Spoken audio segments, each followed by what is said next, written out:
Welcome back to Advertising is Dead. We're talking to Hitesh. Hitesh, before we start, I've told you I make a public declaration because I've been a person who has tried to, I think I experimented across brands for beard oils over my years of trying to grow a beard. The only brand that I've stuck to for the longest has been yours because your beard oil is the only one that has worked exactly how I wanted it to work. So I'm putting it on public record here. I think that's also a good way to kind of start this conversation.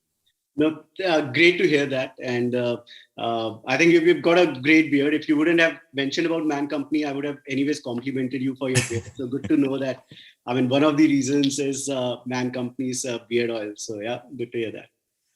You know, there's so many things I want to talk to you about today, both from your entrepreneurial journey, over a period of time, talk about the category itself and so many others. But I thought kind of start off by just talking about the landscape of the male grooming industry and get a perspective from you saying, where do you see today versus when you started the company off? I mean, how has that evolved? What have you seen through that period?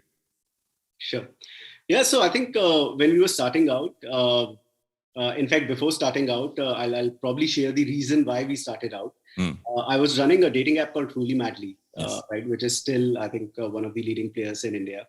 And one of the interesting insights that we got from Chai Pe Charcha, which is kind of focus group that we used to do with a lot of women, right, Yeah. in MBA colleges, in corporates. So one of the big insights that we got was men probably initiate the conversation by saying hi, but after that they don't know how to hold on to the conversation, right? After that they disappear. Yeah. And I think the insight was that men need a lot of grooming, right? And not just in tier 2 and 3 cities, but even in metro cities like Delhi, Bombay, Bangalore, right? Be it in terms of confidence, be it in terms of etiquette, be it in terms of, let's say if you're going on a first date, what to wear, where to go, what to order, some of those basic things, right? Because unfortunately, these are not taught in school or colleges, right? Yeah. And so idea when I decided to move on from Truly Madly operationally was to launch something like Grooming Buddy, right? Which would be a content-based app and more of a community for like millennial men, right? So whatever issue you have, whatever you want to discuss, be it in terms of your career or relationship, you have this app to kind of ask your questions and AI-based content platform. Yeah. So that's where the idea started from. But then when we started working on the plan, we realized that it's not just the content, but also I think content could be great hook to get these millennial men. But then if you want to kind of build it into a business, we realized that there were not many brands talking to these millennial men in the language that they understand. Yeah. Right. So there were few brands, mostly female focused brands, who were offering like 2-3 products targeting men, right? And most of these products were like fairness creams or shaving or deodorant, right? But nothing beyond that. And when we spoke to a lot of men during our focus groups and primary research, we figured out that men had started spending a lot of money on themselves, right? In terms of how they look.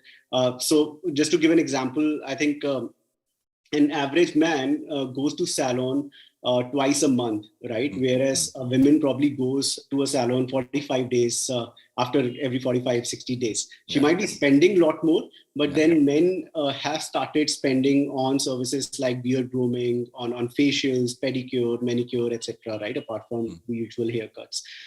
So they've been spending a lot more, even on their physical fitness. But when it came to personal care products, I mean, there was hardly anything available for them. So they were using the same like Dove and same Lux that was being used by women of the house, right? And that's something that we wanted to change. We said, if we are anyways reaching out to these women, that why not create a brand exclusively for millennial men, right? And offer head to toe product range. Yeah. I think that's a great insight, right? Because the problem was not that, and maybe I don't know when that shift really happened, and it'd be interesting to know when that shift happened, is that most men would end up having like 2-3 options. That I think that shelf was literally deodorants, like you mentioned, right? And some shaving products there. But as it went beyond that and it evolved, now it's become this wide array of options.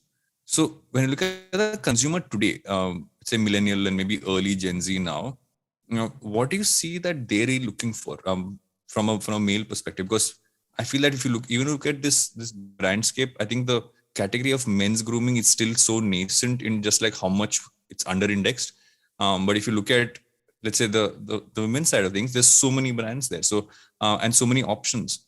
So what do you see the male consumer today really asking for? Yeah. So I think if we look at the evolution, right, which was your question, when we launch our beard oil, and since you are a user, so when we launch our beard oil, right, and it comes with a dropper. So a lot of consumers started calling us, asking us, "Ki kitne pani ke saath peena hai?"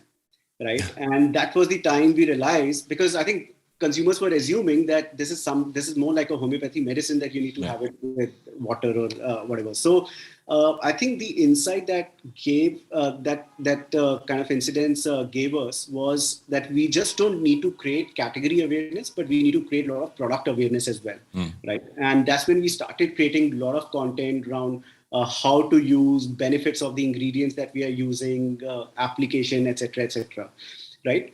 And if you talk about today, last year we launched our vitamin C serum, and even though most of the brands are kind of advertising 8 or 10% vitamin C in their product, we are using 20% vitamin C, right? And it has hyaluronic acid. And the queries that we get is, why do you need 20% vitamin C and why not 20%? Wow. Right? So that's huge evolution going from like what you said. Exactly, that's the evolution, right? And when the COVID happens, right, the first wave during the lockdown, we used some of our products and kind of created DIY pedicure and facial kits, right? Because the DIY queries on Google were like rising every day. Yeah. And we just created simple in-house, one of our video production guys, he created a video how to use these products, right? And both the videos ended up getting over 1 million views in a week's time, right? Both the products got sold out in 6 weeks of launch, right? So I think the realization was, yes, even though I think it could be like 30-40 million men, especially for the price point that we offer. But then at least I think that evolution has kind of taken place, right? And today I think men are also well aware in terms of the ingredients, in terms of the usage, application of the range that we offer. I think that's an amazing like consumer shift just from like understanding, right? And what you just said about the videos brings me to an interesting point, because sometime back I was just asking a bunch of people my age, which is let's say 35, 40. I'm almost 40. And I was like, okay, how would you consume content or anything around, let's say, male grooming, etc.? I was just curious because I started getting targeted because I'm a person who goes around looking at all the products. And one interesting thing I got back is that people just want content that goes straight to the point, tells you how you can use it, what it's about.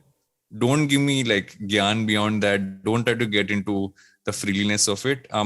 It's also an interesting thing about the consumer is what I kind of felt. So when you're coming up with innovations around the brand, is that almost a lens that you have, saying, okay, this is how the male consumer is? They're up to now deeply researching requirements, but we're not trying to give them too many frills. We're just getting straight to what it's about. Yeah, no, I think absolutely right.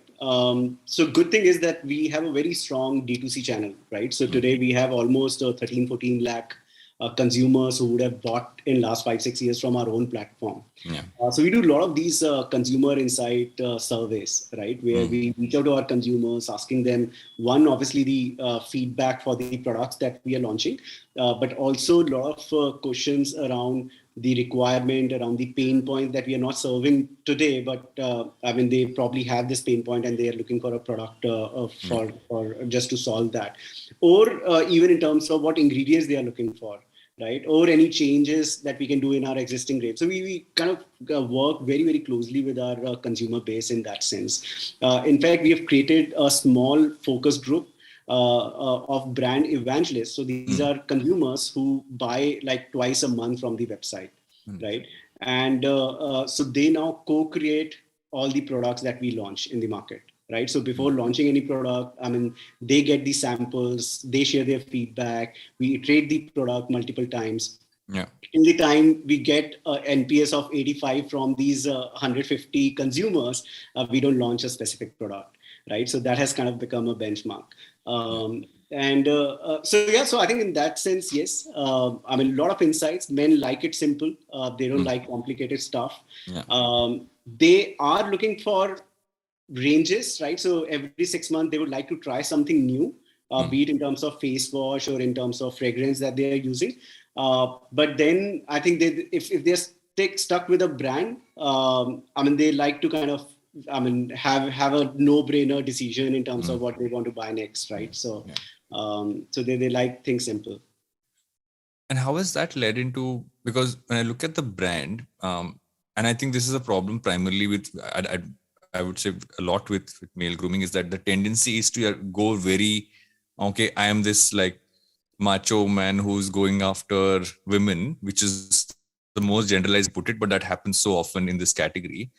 You've kind of placed the brand in a very interesting ground of saying, we're not that, but we're almost at the level of balance. So I'd love to understand why that positioning was kind of taken and how that's kind of led to like any form of campaigns you've done and everything around the marketing aspect of it. Sure. So I think 4 years back, I mean, obviously when we started out, vision was to create something premium, aspirational, something sophisticated, right? Yeah. And I think we as founders, I mean, especially I think I've worked with younger teams, right? I mean, be it at Truly Madly or even when I was doing Let's Buy, I mean, average age of the team was 25, 27. Right. Yeah. So when 4 years back, when we decided that we need to probably, let's say, get a celeb on board, right? We did, we got this agency on board and did a survey, right? Again, a focus group. And we asked them, how do they perceive Man Company as a brand, right? One common keyword that came out was gentleman, right? Apart from, let's say, authenticity, premium, etc., the one keyword that kind of got highlighted was gentleman. And in our minds, just because we were black, brown, sophisticated, we thought that's why I think these guys are calling us gentlemen or associated with that. But then we decided to get deeper into it, why our consumers, or these were not really our consumers. I mean, some of them were, but some of them were consuming competitive products or like, I mean, not even consuming any male grooming brand. So I think when we got deeper into it, we realized that it was not just because of our premium quality or looks, right? It was the authenticity. So let's say if there were so many questions on the social media, ki, aapka beard oil will help me in growing my beard or not, right? And we were the only brand which was not claiming that it is a beard growth oil, right? I've never understood beard growth oil as a concept. So no, but somehow I think our element in time, after getting like 70, 80,000 reviews on Flipkart, positive reviews, we also realized that, okay, it helps in growth. Because that was not the intent with which we launched our beard oils. So we were never over communicating as a brand or over promising as a brand.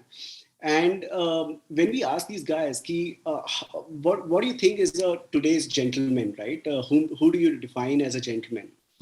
None of them said that it is dependent on the looks, or it is dependent on whether you're wearing a suit and tie, right? But what defines the modern gentleman is someone who has right values within, right? So it doesn't matter whether you can speak English or not, whether you are in a certain profession, whether you're rich or poor, or how much are you earning. It is, or whether you're shaved or beard, right? So it doesn't really matter. I think what matters is whether you have certain values within you, which is like authenticity, honesty, etc., right? And that gave us a very good insight. This is the modern gentleman that our brand is talking to, right? And that's what we need to stand for. And it is not just the six packs or a machoism, but it is probably, I think, a brand which should stand against the toxic masculinity, right?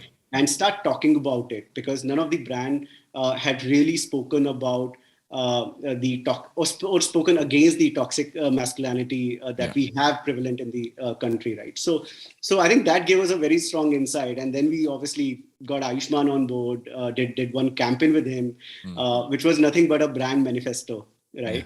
And that kind of went crazily viral. And after that, I think we've been doing, again, strengthening that positioning that we are a brand for modern gentlemen. And I think the most interesting part of what you said, I feel, is that, you went down to saying, okay, fine, A, how are you perceiving us, but also like, how do we want to be perceived? At some point, those two aligned.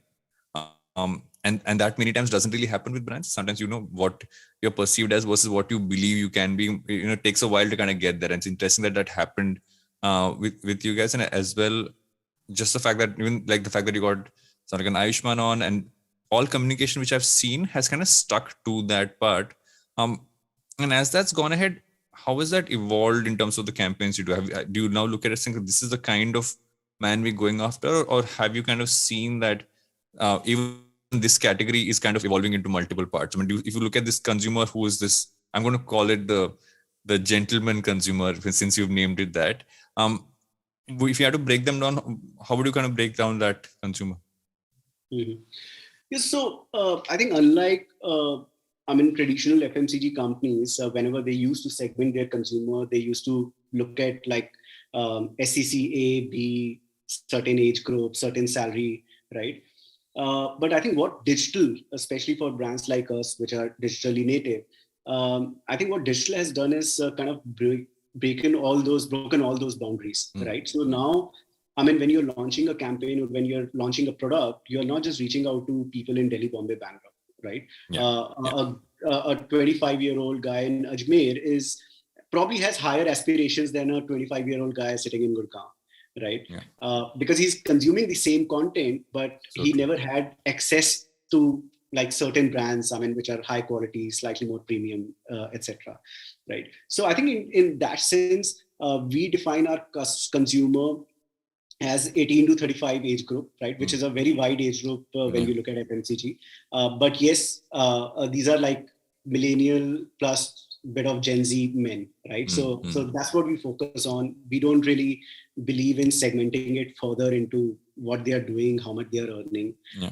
If someone who's earning 30,000 rupees, for him, priority is like personal care. He may buy our face wash, right? Or someone earning like 5 lakh a month, he can also use our face wash. So we are not creating different segments in that sense. And I think that's something which has been made possible only in last few years, right? And thanks to social media, thanks to content creation, that you can kind of break all those boundaries when it comes to segmentation. And now going to almost like a flip side, right? Obviously, one thing which you mentioned earlier is that, obviously your own D2C site is where, there's a continued amount of purchase happening. But how do you look at the balance between like going D2C, but also being able to do, modern trade, being in stores, being in shelves? If you look at that today, how do you see that balance happening? Obviously, COVID kind of pushed it towards D2C and online a lot. But when you look at the balance today, how do you see that happening? Yeah. Look, so for us, we were very clear from day one that we are creating an experiential brand, right? And because that's what the insight we had. We wanted to, I mean, there were so many brands for women, right? I mean, if you go to any mall or let's say Shoppers Stop, I mean, you'll find so many color cosmetics, skincare brand, and women are trying it out, right? And there was nothing for men. And we wanted to be that first brand, experiential grooming brand in India, right? So that now if you go to mall or a Shoppers Stop, I mean, you have Man Company and you can try out different products as well. So that was very, very much there right from the start in terms of our vision or strategy. But obviously, I think we wanted to build the brand online, see the traction, get the right product market fit, because modern trade is expensive, right? I mean, you have inventory exposure, manpower exposure, etc. But 2.5, 3 years back, 2019 is when we kind of got launched in Shop Stop. So we started with Shop Stop, then got into Central and Lifestyle. And these three kind of became a very strong pillar when it came to modern trade for us. And we were the first and only men's grooming brand there. So, and started seeing great traction. So we started with 7 Shopper Stop outlets in and around Mumbai. And within 3 months, they decided to open all the 80 doors for us, right? And they gave us a good visibility, right? I mean, multiple presence, good visibility. So that kind of, I think, really helped us as a brand. Today, I mean, offline contributes almost 40% of our business. Right. So it has obviously last 2 years were difficult, specifically for the offline channel that we were into. But in last 6 months, we expanded into hypermarkets like Spar and Spencer as well. right? And some organized pharmacies like Wellness Forever, Guardian. And I think that channel has been scaling up really well. So brand and product, I think, has been very, very well received. Today it contributes 40%, but we expect that if things remain fine, then I think next year 50% of our overall business could come from offline. And in this expansion play is kind of when I'm guessing the Emami conversation happened and partnership kind of built out. How did that kind of come to play, and what was the thought process? Was it more, okay, this is a way to kind of stabilize and expand? And just I'd love to hear.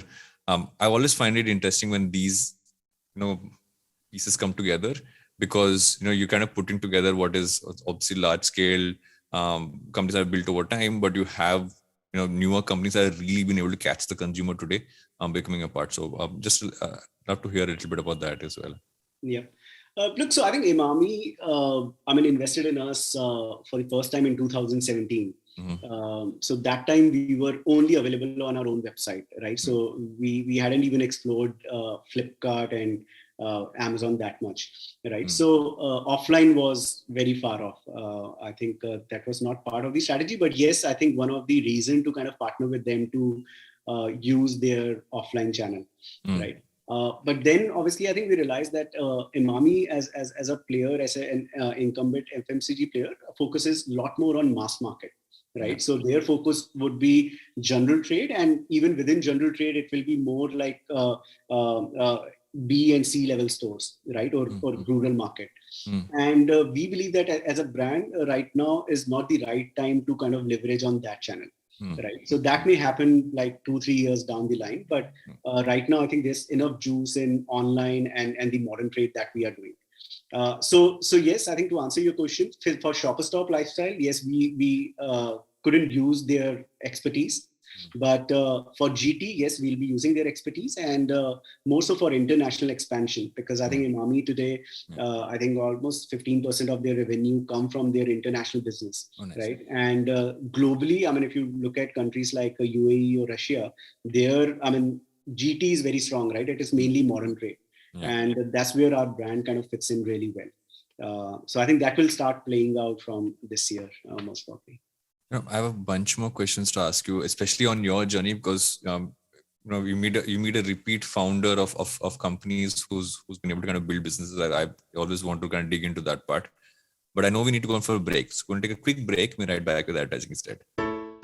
Hey everybody, it's been another great week on the IVM Podcast Network. On Cyrus Says, Cyrus is joined by actor and producer and author Tushar Kapoor. They discuss his new book, Bachelor Dad and Life as a Single Parent. On the Filter Coffee podcast, Karthik asks Ajit Andhare about his journey from a practicing engineer to the COO of Viacom 18 Studios. On the Wire Talk, Siddharth is joined by social scientist Thomas Bloom Hansen. They discuss the escalating violence in India. On Smarter with Sid, Siddharth contemplates whether Facebook's crash is a blip or a sign of things to come. And on Tere Mere Raste, Keshav takes us to Himachal's most sought-after tourist destination, Manali. Do follow us on social media. We're IVM Podcast on Twitter, Facebook, Instagram, and LinkedIn. And remember, if you're enjoying this show or any of our others for that matter, please do tell a friend. Don't forget to rate us on any other platforms that you're listening to us, whether it's a rating, whether it's a review, it all helps. And do remember to check us out on YouTube. We have a number of channels. They're available on ivmpodcast.com/YouTube. And finally, I would like to thank our sponsors this week, Bank of Baroda, CoinSwitch, Kuber, and HDFC Life Insurance. Thank you so much for making this possible.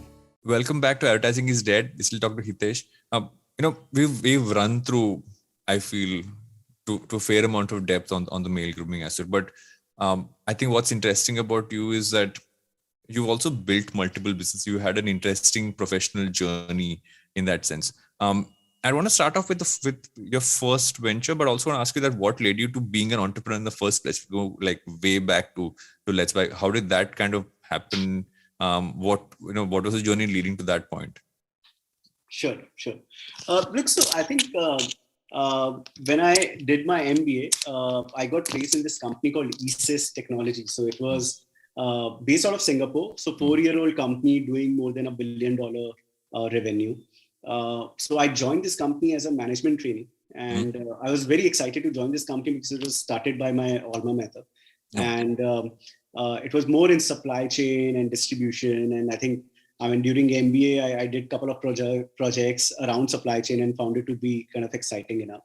But when I joined this company in Singapore, I realized that they were so it was headquartered in Singapore, but had operations in 35 countries. But headquarter had just 60, 70 people, right? And there was no clear defined role for me, right? So I was one of the first initial set of management trainees who had joined there. So I was working with the founders, but I was doing almost everything. So I used to reach office at 9 o'clock in the morning and leave at 1 o'clock in the night, right?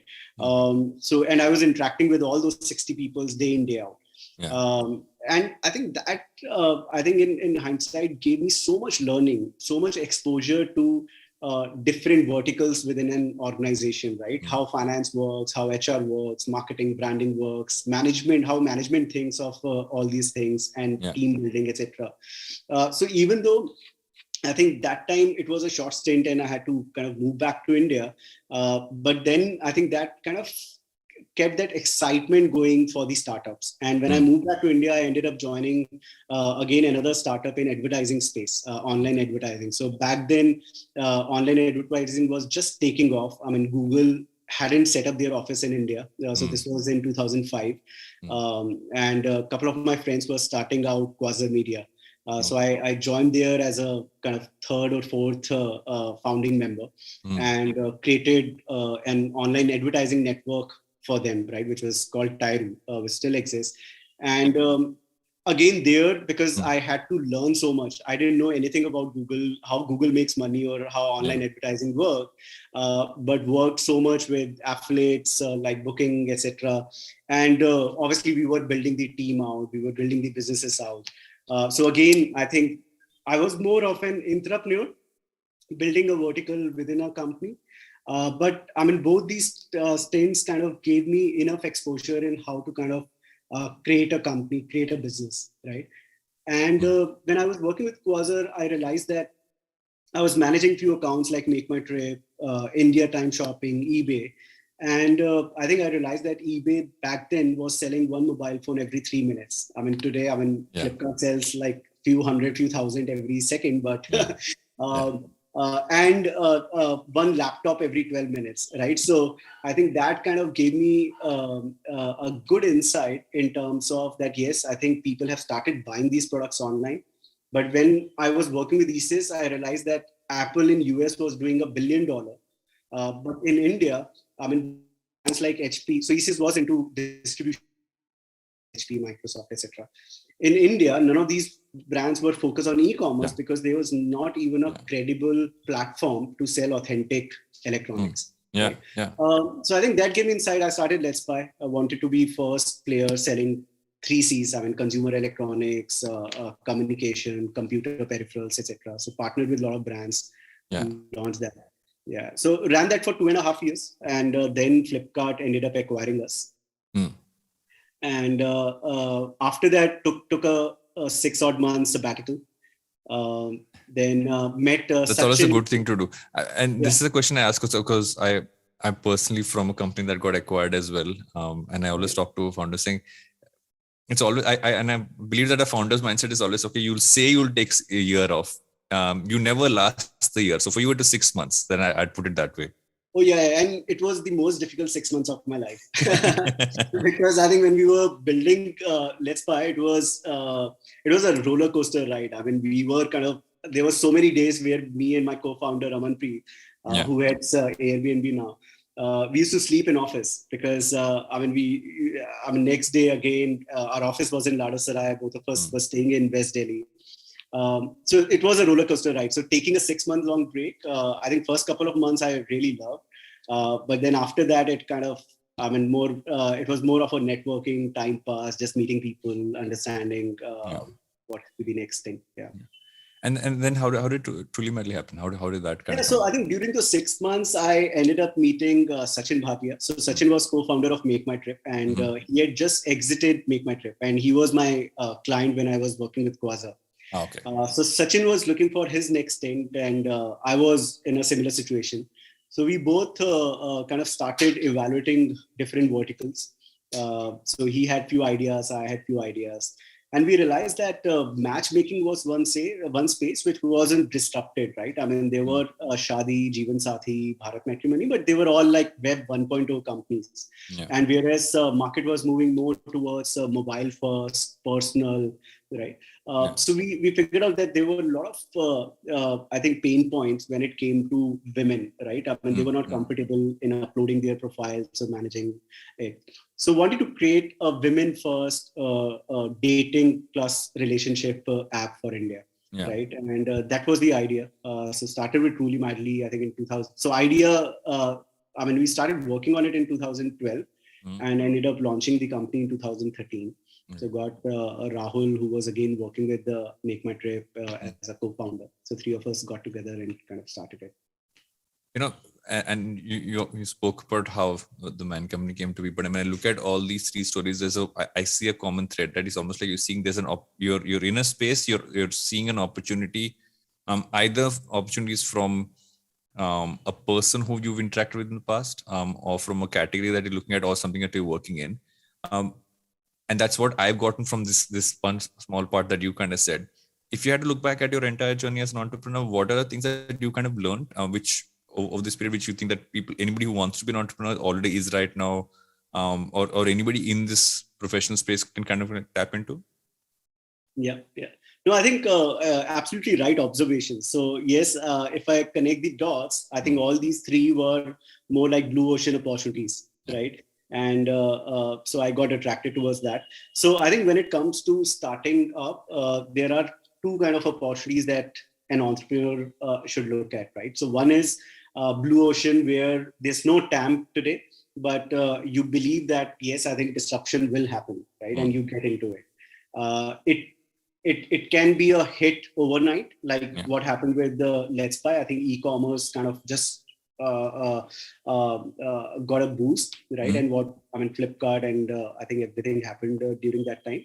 Or it could be like Truly Madly, right? Where I think Tinder kind of entered the market and disrupted it completely, right? So even though I think Truly Madly is today running profitably, but still, the scale, we couldn't really get the scale that we were aspiring to get, right?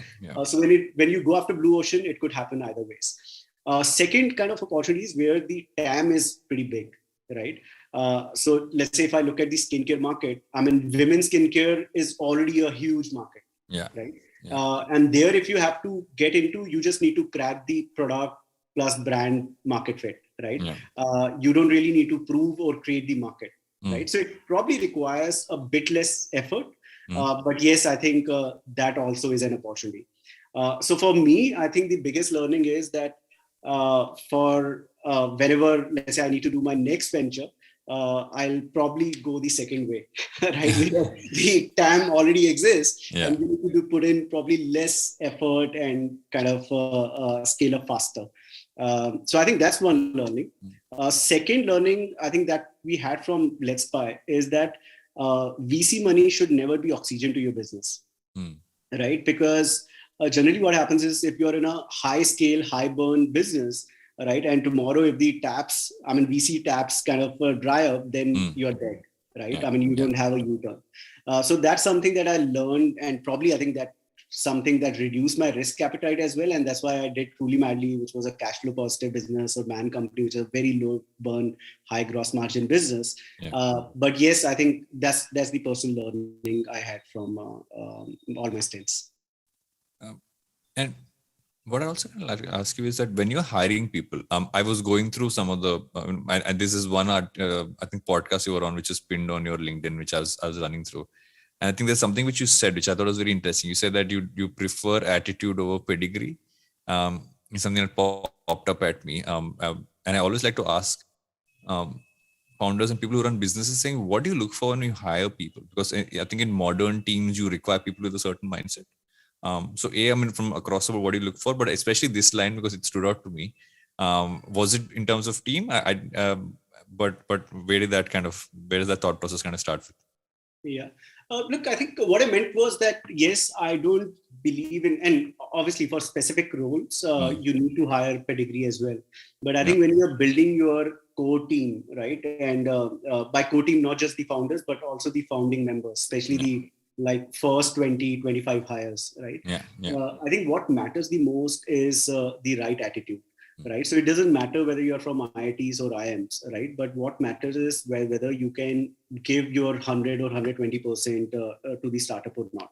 Because I think that's what makes or kind of kills the startup, right? So you don't really want, and generally I've seen, I mean, that's my personal experience, that I've seen that if you have a higher opportunity cost, which comes from higher pedigree, then it during the tough times, it gets difficult for you, right? Because you know that your opportunity cost somewhere else is high, right? So you end up giving way too fast, right? So unless you are the founder, right? So I think that's my personal observation, and till now, I think that's what I believe in. But yes, I think after a certain scale, you need certain people to scale things from, let's say, Y to Z, right? I mean, from X to Y, yes, it is only attitude, but from Y to Z, you need people with right pedigree as well, who have been there, done that, and now can scale the business to next level. And what do you look for when you look for someone from your team? Because a large part of the audience of this podcast, are at a certain stage in their career, either starting off at that middle rung when they're saying, okay, I need to figure out where things are really going, but rather what skill sets I need. So if I'm someone who wants to work in the space in which you operate or have operated across, what should someone really focus on? What should they upskill themselves on? What should they kind of learn? Look, I think the world of tech is kind of moving so fast, right? So you need to be kind of very, very updated, right? So today, honestly, I mean, I'm still figuring out Web3, right? I mean, and it feels like that, yes, I think we've kind of turned. I haven't even tried half the time, but I have lately also started to say, okay, I'm like in like nursery. I'm not even kindergarten is what I like to say. Yeah. And I think a few days back, I met this 21-year-old guy, I mean, who has built kind of NFT marketplace, right? And I was so inspired, right, from him. And one thing, and I think that's the saying in our group. I mean, we are all like 40, 45, so age group, that all of us need to have a 16, 18-year-old mentor in our lives, right? So I think one skill set that I think expect from, let's say, a 25-year-old guy is to be very, very updated and passionate about, let's say, either technology or branding, right? And be focused in terms of what you want to achieve, because I think, and be passionate about something that you want to achieve, right? So let's say if you want to build your career in brand, learn whatever possible, right? See whatever case studies you can find, how the brands are being built, not just in India, but globally. And then, I mean, use your kind of learning, whatever theoretical learning you have in joining a startup, and kind of learn at their expense, right? But it's very important to know where you want to go, rather than just trying 10 things and then figuring it out. Going back to the category, right? What are you seeing as trends for the future? If you look at the male grooming industry, and you're saying, okay, obviously there are multiple categories around a company. It's gone from like we started off saying at the beginning of the episode, like a few simple categories, now like a wide array.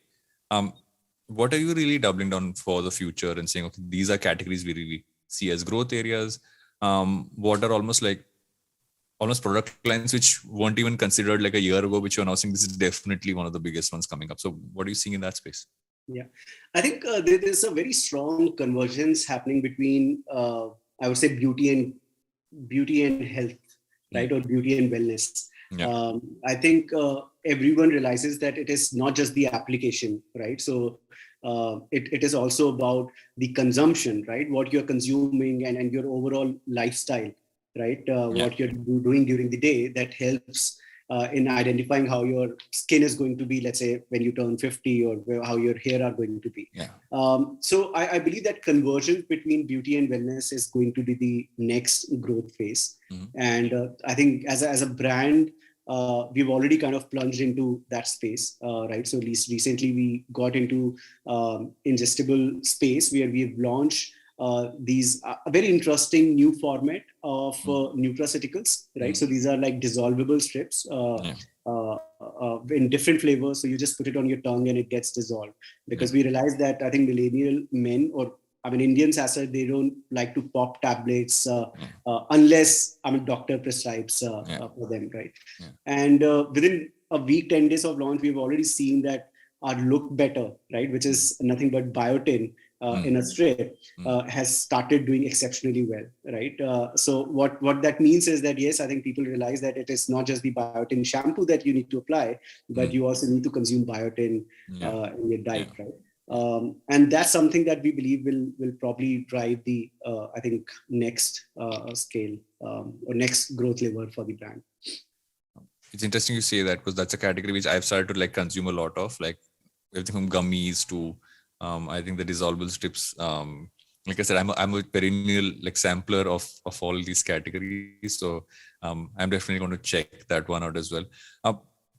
I also want to kind of ask you one piece which I think we didn't touch upon enough, is the fact that when you've built out the entire brand, have you also seen the fact that obviously we spoke about how much D2C paid into it, but just a mixture of performance and influencers? How have you kind of looked at the influencer marketing space, considering how much creators are now almost media pipelines for all brands? How have you seen that aspect kind of play into your mix, and how you kind of connected with your consumer? Sure. Look, so I think when we started out in 2015, Instagram was just getting launched in India. Right? It's unbelievable that you think about that 2015 was when it came out, considering it's such a large part of our lives. Exactly. So very hard to believe. But so that time, I think influencer marketing was just not there, right? I think influencer marketing started somewhere in 2017, 18, right? And I think the biggest challenge when we were even reaching out to, let's say, VCs for fundraise, etc., the biggest question that we used to will the virality happen for this category? Because one, I mean, men just don't use these products, and women may talk about the color of lipstick that they're using, but men will never talk about the brand of shampoo that they're using, right? So how will that happen? And I think to our surprise, in 2016-17, right, when Instagram was just gaining traction, we see a lot of our consumers, they started putting up their pictures with a product, right? Be it a beard oil or a shampoo or a body wash, and only because of our packaging, right? Obviously the high quality products as well, but just because packaging was so premium and aspirational. And back then you used to get the products in a wooden box with haystack, etc. So the overall, I think the experience of even getting a TMC hamper was like awesome, right?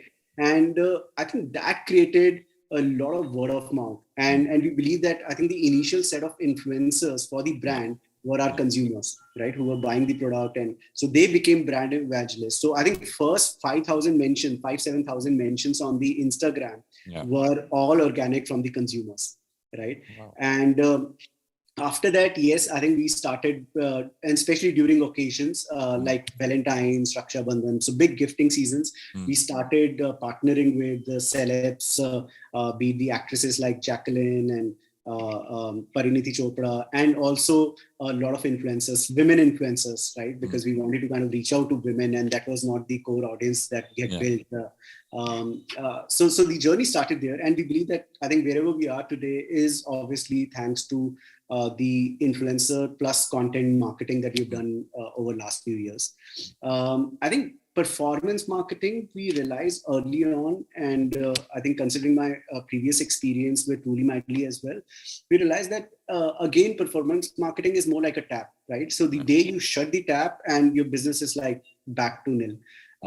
So from day one, we were investing heavily on brand marketing, right? And I think that's one thing I kind of recommend to any new startup who's getting into D2C space as well, that you can't ignore brand marketing thinking कि यार मेरे को direct sales का नहीं पता चलेगा, right? क्योंकि brand marketing का you won't see the immediate impact, right? But I think you'll see the impact in long term, and that is the only moat that you can have as a D2C brand, right? Product can be replicated, performance marketing can be replicated. Someone will spend 2x of your amount on Facebook and will acquire 2x customers. So you don't have any control over that. So yes, I think for us as a brand, performance marketing is more of a hygiene to maintain certain, I think, buzz around the brand. And have certain volume of business, but 60-65% of our overall marketing goes into brand marketing, right? And small part of it would be influencer marketing. Towards the later part of every episode, I ask my guests a set of questions, have nothing to do with what we spoke about so far. It's just generally trying to get to know you as a person a little bit more. So beyond work, what do you spend a lot of time doing that keeps your attention, keeps your fancy? So what are your areas of interest, as I like to call them, outside of work? Yeah. Well, I think for last few years, I've started spending a lot of time with my family, with my kids, because now I think they are growing up. One is 13 and the other one is 6. And I've realized that I think once they cross 8-9 years, then it's very difficult to get hold of them, right? So I think for last 3-4 years, because I missed that opportunity with my elder daughter, so I'm making sure that with the younger one, I don't miss these golden 7-8 years of her life. So whenever I get time, I think I prefer spending with her, right? But apart from that, yes, I love listening to music. I love watching Netflix, reading books, traveling. Anything you've read or watched recently that you'd recommend? Okay, I've been reading this Netflix book, right, which talks a lot about culture, right? And no rules I think, is what. no rules, no rules. And I think it's very different than some of the other books I've read, and this lot of learning for us as an entrepreneur as well. Right, because generally I think as an entrepreneur you have certain attitude, you have certain ego as well, right? And very difficult to take negative feedback, right? And I think that's something that I've learned a lot from this book. What can you put together in an instant? Put together in an instant, like if you have like a minute, what could you put together in a minute? It's a very open-ended question. I ask this to all my guests. I'm always surprised to see what people come up with. Well, these days, top of the mind, I can solve a Wordle. That seems to be everybody seems to be solving Wordles. I still haven't jumped onto it, though. I'm terrible with word games. I'm not even trying.